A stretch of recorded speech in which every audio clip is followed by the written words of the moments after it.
Assalamualaikum warahmatullahi wabarakatuh. Waalaikumsalam warahmatullahi wabarakatuh. Rekan-rekan media yang kami hormati, terima kasih atas kehadirannya. Hari ini saya didampingi oleh Pak Kasih-Intel, Kasih-Bidum, dan Kasih-BB. Karena Kasih-Bisus masih ada di Palangkaraya setelah mengikuti persidangan perkara dugaan tindak pidana korupsi pengadaan pabrik tepung ikan yang merugikan negara sebesar 2,8 miliar. Bahwa kami akan menginformasikan tadi malam sampai dengan pukul 20.45,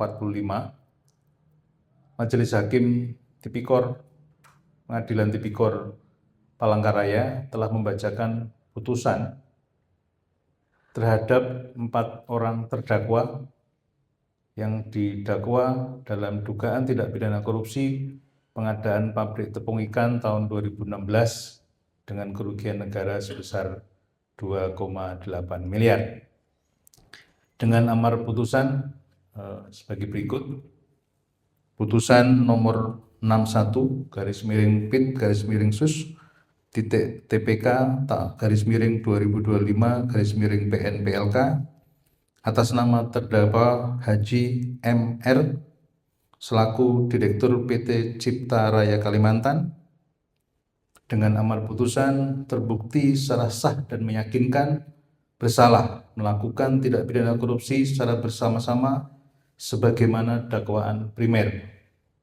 Artinya hakim hampir seluruhnya mengambil alih pertimbangan jaksa terhadap dakwaan primer dengan pidana penjara selama 3 tahun untuk terdakwa MR, dengan denda kategori 4 200 juta dengan catatan jika tidak dilakukan pembayaran dalam kurun waktu 1 bulan setelah berkekuatan hukum tetap tidak dibayar, maka jaksa dapat melakukan penyitaan dan melakukan lelang terhadap harta benda terdakwa untuk memenuhi pembayaran denda dengan subsidi penjara selama 80 hari. Kemudian juga dikenakan pidana tambahan, yaitu pidana uang pengganti sebesar Rp714.274.042 dengan penetapan agar terdakwa dilakukan penahanan rutan. Kemudian yang kedua, putusan nomor 62 atas nama DP selaku Direktur PT Mega Surya Konsultan, sama amar putusannya, terbukti dengan pidana penjara selama 2 tahun dan 6 bulan. Denda kategori 4, 200 juta, sama ketentuannya, jika tidak dilakukan pembayaran, maka dapat disita hartanya dan dilelang untuk pembayaran denda dengan subsidi penjara selama 80 hari. Terhadap terdakwa DP dikenakan pidana uang pengganti sebesar Rp101.454.546 dengan subsidi 1 tahun penjara. Masa penahanan untuk penahanan rumah tentu dipertimbangkan sepertiga dengan menetapkan terdakwa untuk dilakukan penahanan rutan. Kemudian untuk terdakwa untuk putusan nomor 63 atas nama HK selaku PPK dengan pidana penjara selama 3 tahun, untuk UP-nya denda 200 juta, sama ketentuannya. Untuk terdakwa HK putusannya untuk UP-nya nihil. Kemudian untuk putusan 64 atas nama R selaku kuasa pengguna anggaran dengan pidana penjara selama 3 tahun dengan denda kategori 4, sama ketentuan 200 juta, subsidi 80 hari dengan ditambah uang pengganti sebesar 100 juta dengan subsidi 1 tahun dengan perintah agar terdakwa tetap dilakukan penahanan. Kami selaku jaksa penuntut umum tentu sangat mengapresiasi apa putusan yang telah diucapkan secara terbuka di sidang pada hari Selasa tadi malam, bahwa kerja keras dari tim penuntut umum dalam membuktikan perkara ini dapat diapresiasi dengan adanya putusan pidana dan menyatakan bahwa para terdakwa telah bersalah melakukan perbuatan sesuai dengan apa yang didakwakan oleh jaksa penuntut umum. Demikian mungkin yang sementara kami sampaikan. Jika ada pertanyaan kami persilahkan. Silakan Pak. Ya, terima kasih. Mohon izin langsung saja. Apakah berdasarkan putusan dari masing-masing terpidana mengajukan tadi? Ya, untuk masing-masing terdakwa sampai dengan saat ini kami belum memperoleh informasi apakah terdakwa melakukan upaya hukum banding. Namun kami akan terus mengikuti perkembangannya. Khusus untuk jaksa penuntut umum, kami Kejaksaan Negeri Kobar tentu akan mempelajari terlebih dahulu putusannya secara lengkap. Kami akan pelajari secara cermat untuk menentukan langkah-langkah selanjutnya terhadap putusan pengadilan tipikor tersebut. Yang lain? Ya, Pak. Yang mana? Ini terkait dengan Sini dulu Mas ya. Maaf. Terkait dengan sudah ada ingkrah putusan yang saat ini masih menunggu waktu 1 minggu pikir-pikirnya. Apakah ini perkara ini juga akan berlanjut yang lainnya dalam proses atau cukup sampai di sini? Ya, menarik pertanyaannya. Ini putusannya belum ingkrah ya, karena ini masih putusan tingkat pertama. Namun kita betul yang disampaikan, kita masih menunggu waktu sampai dengan waktu 7 hari ke depan. Apakah ada upaya hukum atau kita laksanakan putusan tersebut. Untuk pengembangan perkara tentu melihat daripada putusan yang mempertimbangkan UP-nya, artinya masih kami menduga masih menurut keputusan hakim nanti akan kita pelajari secara cermat, itu kemungkinan masih ada yang menikmati uang hasil tindak pidana korupsi tersebut, sehingga pengembangan masih sangat terbuka. Namun demikian kami akan terus mengikuti perkembangannya.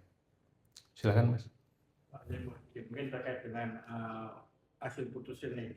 Jadi kan kemarin sempat ada beberapa persoalan, terus dari terkait dengan framing yang dibuat mereka, upaya yang dilakukan dengan munculnya beredar suara segala macam itu apa yang sudah dilakukan kejaksaan? Apakah suara itu yang bikin suara itu juga ada langkah hukumnya seperti itu Pak? Ya, terima kasih Mas Sony. Bahwa adanya distorsi di luar sana, adanya informasi-informasi yang berkembang tentu akan kami tanggapi secara arif, karena itu juga bagian dari dinamika penegakan hukum. Kami akan sampaikan bahwa Kejari Kobar ini tidak anti kritik. Kami sangat menerima masukan saran agar penanganan perkara yang ada di kami bisa bermanfaat buat masyarakat. Kami akan laksanakan secara terus-menerus dengan humanis dan berintegritas. Menanggapi adanya isu yang mengatakan ada rekaman, tadi disampaikan oleh penanya, pihak dari Kejaksaan Tinggi sudah melakukan klarifikasi terhadap beberapa orang yang diperlukan, termasuk dari orang yang awalnya diduga suara tersebut sudah dilakukan klarifikasi, dan yang bersangkutan sudah memberikan keterangan secara luas bahwa itu bukan suara dari jaksa ataupun pegawai Kejaksaan Negeri Kobar.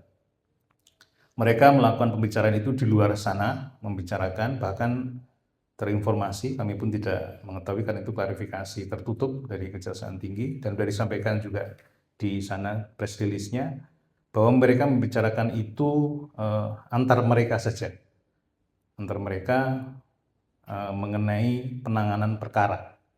Ada bicara itu. Tentu Pak, adanya informasi-informasi tersebut kami juga tidak akan kita tentu akan mengkaji apakah perbuatan tersebut masuk pada delik fitnah ataupun tidak, nanti kita akan kaji secara mendalam. Yang penting kami tidak ingin penegakan hukum kami menimbulkan kegaduhan di masyarakat, khususnya di Kabupaten Kota Waringin Barat. Yang lain? Pak boleh di luar ini. Ini dulu selesaikan, mungkin nanti setelah ini. Ada yang lain? Nggak ada? Cukup? Apa Mas? Di luar ini Pak. Di luar. Kemarin kan beberapa hari ini kan Pak Jaksa Agung sudah memberikan klarifikasi terkait berikan informasi pada di sambutannya terkait dengan para jaksa. Artinya dalam penanganan beberapa dekades Pak Desa jangan ada kriminalisasi, tetapi di luar itu pun tidak ada langkah tindakan hukum yang apabila ditemukan permasalahan itu. Mainnya seperti beredar luas itu bahwa Pak Jaksa Agung bahwa kalau main-main kami sikat siapapun itu, bahasanya begitu. Nah itu untuk Pak Kajari, apakah yang di statement Pak Jaksa Agung upaya ke depan seperti apa? Itu satu Bapak. Yang kedua, hari ini rame-rame Kajari melakukan pemeriksaan dana hibah terkait dengan pilkada. Untuk kobrasinya seperti apa nanti? Terima kasih Mas Uni, pertanyaannya cukup borongan ya. Yang pertama tentu atas perintah penuntut umum tertinggi yaitu Bapak Jaksa Agung akan kami laksanakan dengan tertib dan sungguh-sungguh. Yang pertama kami tekankan bahwa saya selaku pimpinan akan tidak henti-hentinya mengingatkan kepada bawahan Pak untuk terus melakukan pekerjaan dengan ikhlas dan berintegritas. Karena apa? Kami yakin bahwa iman seseorang aja bisa naik turun, apalagi jaksa ataupun pegawai kejaksaan. Maka kami tidak henti-hentinya untuk mengingatkan mereka. Dan kami juga butuh masukan dari masyarakat terhadap hal tersebut. Terhadap apa yang disampaikan oleh pimpinan kami, tentu itu sesuatu yang arif Pak. Di kami, khususnya di bidang intelijen, itu ada yang namanya jaksa jaga desa Pak. Itu sudah ada aplikasinya, nanti kami coba mensosialisasikan kepada seluruh desa, aparatur desa, agar itu dipatuhi. Tujuannya tidak lain tidak bukan, jaksa ini ingin mendekat kepada masyarakat, khususnya perangkat desa, dalam mengelola keuangan desa. Kami tidak ingin masyarakat atau pelaksana kegiatan desa itu nantinya menemui masalah. Jadi kami mohon peran aktif dari perangkat desa khususnya agar mempedomani aplikasi tersebut biar menjadi tolak ukur kami menentukan sikap ke depannya. Kami juga tidak menutup kemungkinan adanya perbuatan-perbuatan yang mungkin dilakukan oleh oknum-oknum. Nanti mungkin jikalau memang perbuatannya masih bisa kita serahkan ke APIP, kita bina.